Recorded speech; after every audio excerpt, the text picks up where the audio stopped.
নির্বাচনে মাঠে থাকবে ৮০,০০০-এর বেশি সেনা সদস্য, বললেন স্বরাষ্ট্র উপদেষ্টা। জানাবো, দিল্লি বসে সেনা বিদ্রোহের ছক কষছিলেন শেখ হাসিনা।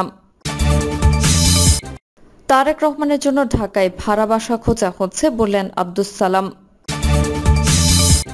এদিকে খায়রুলের জামিন শুনানিতে আওয়ামীপন্থী ও রাষ্ট্রপক্ষের আইনজীবীদের মধ্যে ধাক্কাধাক্কি। ৫ লাখ টাকা চাঁদা দাবি, এনসিপি নেতা নিজামকে শোকজ। এবং সর্বশেষে জানাবো, প্লট দুর্নীতির ৩ মামলা, হাসিনা জয়পুতলার বিরুদ্ধে সাক্ষ্য দিলেন ৩ বাদী। এতক্ষণ শুনলেন সংবাদ শিরোনাম, এবারে বিস্তারিত। নির্বাচনে মাঠে থাকবে ৮০,০০০-এর বেশি সেনা সদস্য, বললেন স্বরাষ্ট্র উপদেষ্টা। আসন্ন ত্রয়োদশ জাতীয় সংসদ নির্বাচনে সেনাবাহিনীর ৮০,০০০-এর বেশি সদস্য মাঠের দায়িত্ব পালন করবেন বলে জানিয়েছেন স্বরাষ্ট্র উপদেষ্টা লেফটেন্যান্ট জেনারেল জাহাঙ্গীর আলম চৌধুরী। এছাড়াও মাঠে থাকবেন নৌবাহিনীর, বিজিবি ও র্যাবের সদস্যরা। স্বরাষ্ট্র উপদেষ্টা বলেন, বর্তমান আইন শৃঙ্খলা পরিস্থিতিতে দেশে অবাধ ও সুষ্ঠু ভোট সম্ভব, তবে রাজনৈতিক দলগুলোর সহযোগিতা প্রয়োজন। নির্বাচনের সময় পুলিশ সদস্যদের কাছে বডি ক্যামেরা থাকবে। ভোট যেন সুষ্ঠু ও উৎসবমুখর হয়, সেজন্য সরকারের সব ধরনের প্রচেষ্টা থাকবে। তিনি আরো বলেন, নিরীহ নিরপরাধ ব্যক্তি যেন আইনের আওতায় না আসে, এই বিষয়ে সতর্ক থাকতে হবে। টাকার লোভে অনেকের নামে জুলাই আগস্টের মামলা হয়েছে, কোনো নিরীহ মানুষের যেন হয়রানির শিকার না হয়ে চেষ্টা করেছে স্বরাষ্ট্র মন্ত্রণালয়। আইন শৃঙ্খলা পরিস্থিতি নিয়ে স্বরাষ্ট্র উপদেষ্টা বলেন, গত জুলাইয়ের থেকে এই জুলাই পরিস্থিতির উন্নতি হয়েছে। আনসার বাহিনী বিদ্রোহ করছিল, অন্যান্য বাহিনীগুলো অতটা সক্রিয় ছিল না। এখনো হয়তো আমরা কাঙ্ক্ষিত পরিস্থিতিতে পৌঁছাতে পারিনি, তবে পরিস্থিতি যে পর্যায়ে আছে, আমাদের নির্বাচন করতে কোনো সমস্যা নেই। তবে বাংলাদেশের স্বাধীনতার পরে আইন শৃঙ্খলা পরিস্থিতি ভালো ছিল এমন খবর পাওয়া যায়নি। দিল্লি বসে সেনা বিদ্রোহের ছক কষছিলেন শেখ হাসিনা। গোয়েন্দা সংস্থার রিপোর্ট অনুযায়ী সাবেক প্রধানমন্ত্রী শেখ হাসিনা তার নির্বাসন স্থল দিল্লি থেকে বসে বাংলাদেশ সেনাবাহিনীর মধ্যে বিদ্রোহের বীজ ছড়িয়ে দেওয়ার একটি ভয়ঙ্কর পরিকল্পনা করছিলেন। এই পরিকল্পনার প্রধান দায়িত্ব দেওয়া হয়েছিল মেজর সাদেককে, যিনি সম্প্রতি আটক হয়েছেন। এই ঘটনাটি শেখ হাসিনা সেনাবাহিনীর প্রতি দীর্ঘদিনের ব্যক্তিগত বিদ্বেষ ও প্রতিশোধ স্পৃহার ফসল বলে মনে করা হচ্ছে। পর্যটন প্যাকেজ, মেজর সাদেক ২০১৬ সালে সামরিক বাহিনীতে যোগ দিলেও তার রাজনৈতিক সংযোগ ছিল বেশ শক্তিশালী। তার শ্বশুর অবসরপ্রাপ্ত মেজর জেনারেল জাহাঙ্গীর হারুন শেখ হাসিনার অত্যন্ত ঘনিষ্ঠ ছিলেন। সাদেকের স্ত্রী সুমাইয়া জাফরিনও ছিলেন ছাত্রলীগের একজন সক্রিয় কর্মী। এই পারিবারিক ঘনিষ্ঠতার কারণে সাদেক খুব সহজেই শেখ হাসিনা ও তার পরিবারের সঙ্গে যোগাযোগ স্থাপন করতে সক্ষম হন। এমনকি শেখ হাসিনা নির্বাসনে যাওয়ার পরও তাদের মধ্যে গোপন যোগাযোগ ছিল বলে তদন্তে উঠে এসেছে। মার্চ থেকে জুলাই মাসের মধ্যে রাজধানীর বিভিন্ন স্থানে একাধিক গোপন প্রশিক্ষণ কেন্দ্র গড়ে তোলা হয়। এর মধ্যে উল্লেখযোগ্য হল বসুন্ধরা কেভি কনভেনশন সেন্টার, যেখানে ৮ জুলাই একটি বড় প্রশিক্ষণ কর্মসূচি পরিচালিত হয়। ২০০ থেকে ২৫০ জন নেতাকর্মীকে অনলাইনে গুজব ছড়ানোর, রাজনৈতিক অপপ্রচার, সশস্ত্র প্রতিরোধ এবং কোড নম্বরের মাধ্যমে যোগাযোগ করার প্রশিক্ষণ দেওয়া হয়। এই প্রক্রিয়ায় ২,০০০-এর বেশি সদস্যদের একটি গোপন নেটওয়ার্ক তৈরি করা হয়েছিল, যেখানে সদস্যরা একে অপরের পরিচয় জানতেন না। মেজর সাদেককে বর্তমানে সেনা হেফাজতে রাখা হয়েছে। ডিবি পুলিশ তাকে নিজেদের হেফাজতে নিতে সেনা প্রধানের কাছে চিঠি পাঠালেও এখনো কোনো জবাব মেলেনি। বিশ্লেষকদের মতে এই বিলম্ব থেকে প্রশ্ন উঠেছে যে সেনাবাহিনীর মধ্যেও কি এখনো শেখ হাসিনার অনুগত কিছু অংশ সক্রিয় আছে। এই ঘটনাটি কেবল একটি সামরিক অভ্যুত্থানের চেষ্টা নয়, বরং দীর্ঘদিনের ব্যক্তিগত ক্ষোভ ও রাজনৈতিক প্রতিশোধের এক ভয়ঙ্কর প্রতিফলন। তারেক রহমানের জন্য ঢাকায় ভাড়া বাসা খোঁজা হচ্ছে, বললেন আব্দুস সালাম। বিএনপির ভারপ্রাপ্ত চেয়ারম্যান তারেক রহমানের জন্য ঢাকায় ভাড়া বাসা খোঁজা হচ্ছে বলে জানিয়েছেন দলটির চেয়ারপারসনের উপদেষ্টা আব্দুস সালাম। আব্দুস সালাম বলেন, শহীদ জিয়ার এই বাংলাদেশে তিনি মারা যাওয়ার আগে কোনো বাড়ি ছিল না, গাড়ি ছিল না, ব্যাংক ব্যালেন্স ছিল না। তেমনি আমরা গর্ব করে বলতে পারি, আমাদের নেতা তারেক রহমানের ঢাকা শহরে কোনো বাড়ি নাই, কোনো গাড়ি নাই, কোনো ব্যাংক ব্যালেন্স নাই। উনি দেশে আসবেন, কোথায় থাকবেন সেটার জন্য তিনি বাড়ি খুঁজছেন, ভাড়া বাড়ি খুঁজছেন। তিনি বলেন যে স্বৈরাচারী আওয়ামী লীগ সবকিছু দখল করে নিয়েছিল, আমাদের নেতার এক নির্দেশে সারা দেশ ঠান্ডা হয়ে গিয়েছিল।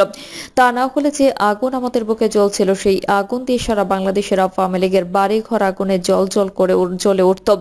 কিন্তু আমাদের নেতা প্রমাণ করেছেন তিনি দলের নেতা নন, শুধু তিনি দেশের নেতা। তিনি আরো বলেন, জিয়াউর রহমান যেমন তলাবিহীন ঝুড়ি থেকে দেশকে উদ্ধার করে বিদেশে চাল রপ্তানি করেছিলেন, তেমনি তারেক রহমান ক্ষমতায় এলে ১ মাসের মধ্যে দেশের পরিবর্তন আনবেন। বিএনপির এই নেতা আরো বলেন, ইনশাআল্লাহ আগামী নির্বাচনে বাংলাদেশের রাষ্ট্র ক্ষমতায় যখন তারেক রহমান আসবেন 1 মাসের মধ্যে তার বাবার মতো এই দেশকে তিনি পরিবর্তন করে দেবেন। তখন হেনা তেনা চলবে না, কোনো চুরি বাটপারি চলবে না, কোনো রাহাজানি চলবে না, কোনো চাঁদাবাজি চলবে না। এখন তো নেতা খালি নির্দেশ দিয়েছেন, কিন্তু ক্ষমতায় নাই, কার্যকর করে বুঝতে পারেন নাই। তাই ক্ষমতায় আসলে বুঝবেন, অনেকে টের পাবেন। এখনো অনেকে টের পাচ্ছেন না, কারণ তিনি দেশকে ভালোবাসেন। খায়রুলের জামিন শুনানিতে আওয়ামীপন্থী ও রাষ্ট্রপক্ষের আইনজীবীদের মধ্যে ধাক্কাধাক্কি।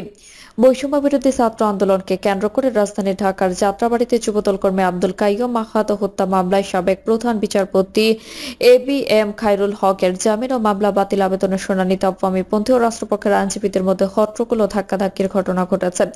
ধানমন্ডির বাসা থেকে গত 24 জুলাই সকালে খায়রুল হককে গ্রেফতার করে ঢাকা মহানগর গোয়েন্দা পুলিশ। ওই দিন রাতে তাকে কারাগারে পাঠানো হয়। 29 জুলাই তত্ত্বাবধায়ক সরকার ব্যবস্থা বাতিল করে বেআইনি রায় দেওয়া ও জাল রায় তৈরির অভিযোগে নারায়ণগঞ্জের ফতুল্লা থানায় করা মামলায় তাকে ভার্চুয়ালি গ্রেফতার দেখানো হয়। বিচারক হিসেবে দুর্নীতি ও বিদ্বেষমূলকভাবে বেআইনি রায় দেওয়া সহ জাল রায় তৈরির অভিযোগে শাহবাগ থানায় মামলায় বুধবার তার 7 দিনের রিমান্ডের আদেশ দেন। মামলার বিবরণী থেকে জানা যায়, জুলাই আন্দোলনের সময় 18 জুলাই যাত্রাবাড়ি কাজলা এলাকায় আব্দুল কাইয়ুম মাহাত গুলিবিদ্ধ হয়ে ঘটনাস্থলে মারা যান। এই ঘটনায় তার বাবা আলাউদ্দিন গত 6 জুলাই যাত্রাবাড়ি থানায় মামলা করেন। মামলায় শেখ হাসিনা সহ 467 জনকে আসামি করা হয়। পরে যুবদল কর্মী আব্দুল কাইয়ুম মাহাত হত্যা মামলায় সাবেক প্রধান বিচারপতি ও আইন কমিশনের সাবেক চেয়ারম্যান এভিএম খায়রুল হকের জামিন চেয়ে হাইকোর্টে আবেদন করা হয়েছিল। 5 লাখ টাকা চাঁদা দাবি, এনসিপি নেতা নিজামকে শোকজ। জাতীয় নাগরিক পার্টি চট্টগ্রাম মহানগর শাখার যুগ্ম সমন্বয়কারী নিজাম উদ্দিনকে কারণ দর্শানোর নোটিশ দিয়েছে দলটি। চট্টগ্রাম বন্দর কেন্দ্রিক আন্দোলন বন্ধ করতে 5 লাখ টাকা চাঁদা নেওয়ার অভিযোগ উঠেছে নিজামের বিরুদ্ধে। রোববার সন্ধ্যায় এই সংক্রান্ত একটি ভিডিও ভাইরাল হয়েছে। চট্টগ্রাম মহানগরের যুগ্ম সমন্বয়কারী আরিফ মঈনুদ্দিন স্বাক্ষরিত নোটিশে বলা হয়, গত 10 আগস্ট বাংলাদেশের বিভিন্ন সংবাদ মিডিয়ায় প্রকাশিত সংবাদ মারফতে আপনার একটি ভিডিও এনসিপি চট্টগ্রাম মহানগর কমিটির নজরে এসেছে। ফলে আপনার বিরুদ্ধে দলীয় শৃঙ্খলা ভঙ্গের অভিযোগ উঠেছে। এমনত অবস্থায় দলীয় শৃঙ্খলা ভঙ্গের দায়ে কেন আপনার বিরুদ্ধে ব্যবস্থা নেওয়া হবে না, সে বিষয়ে প্রধান যুগ্ম সমন্বয়কারী এনসিপি চট্টগ্রাম মহানগর মেয়র আরশাদুল হক বরাবর আগামী 24 ঘন্টার মধ্যে লিখিত ব্যাখ্যা প্রদানের জন্য আপনাকে অনুরোধ করা হলো। রোববার সন্ধ্যায় বৈষম্য বিরোধী ছাত্র আন্দোলনে চট্টগ্রাম নগর শাখার সাবেক যুগ্ম সদস্য সচিব রাহাদুল ইসলামের ফেসবুক অ্যাকাউন্ট থেকে ভাইরাল হওয়া ভিডিওটি আপলোড করা হয়। সাইফ পাওয়ার ও ট্রেক বিরোধী আন্দোলন দমন করতে গিয়ে নিজামউদ্দিন 5 লাখ টাকা আত্মসাৎ করেছেন। এটা শুধু দুর্নীতি নয়, এটি ছাত্র জনতার বিশ্বাসের সঙ্গে সরাসরি বিশ্বাসঘাতকতা। এদিকে ফেসবুকে এমন ভিডিও ছড়িয়ে পড়ার পর নিজাম রাতে লাইভে এসে ওই অভিযোগের ব্যাখ্যা দিয়েছেন। তার দাবি, এটা পরিকল্পিত ষড়যন্ত্র। নিজাম বলেন, 30 মে রাত 12টার দিকে এক ছোট ভাই রিফাত আমাকে কল দেয়। সেদিন আমি দুষ্টমি করে অনেক কথা বলেছি। সেই ভিডিও ধারণ করে তারা আমার নামে মিথ্যা অপবাদ দেয়। আমি কোনো টাকা চাইনি, চ্যালেঞ্জ দিচ্ছি, প্রয়োজনে গোয়েন্দা সংস্থা তদন্ত করুক। এটা আমার রাজনৈতিক ক্যারিয়ার ডাউন করার জন্য পরিকল্পিতভাবে করা হয়েছে। রিফাতকে দিয়ে জোরপূর্বক এই ভিডিওটি ধারণ করা হয়েছে। আমি সুষ্ঠু তদন্ত চাই। ভাইরাল হওয়া 1.5 মিনিটের ওই ভিডিওতে আফতাব হোসেন রিফাত নামের একজনকে নিজাম উদ্দিনের সঙ্গে মেসেঞ্জারে কথা বলতে দেখা যায়। তার এই কথা বলার দৃশ্য অন্য আরেকটি ফোনে ভিডিও করা হয়। ভিডিওতে নিজাম উদ্দিন আফতাব হোসেনকে আশ্বস্ত করেন বন্দর কেন্দ্রিক আন্দোলন বন্ধ করানো হবে। আফতাব হোসেনকে জিজ্ঞেস করেন টাকা দিয়েছেন কিনা। আফতাব 5 লাখ টাকা দিয়েছেন বলে জানান নিজামকে। নিজাম উদ্দিন বলেন, আরো 5 লাখ টাকা নিতে পারো কিনা দেখো, প্রেসার দিয়ে।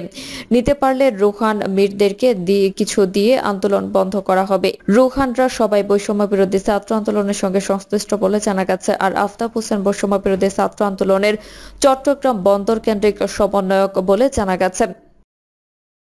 প্রিয় দর্শক, এই ছিল এখনকার সর্বশেষ সংবাদ। আপনি সব সংবাদ পেতে চ্যানেলটি সাবস্ক্রাইব করে বেল আইকনটি ক্লিক করে রাখুন।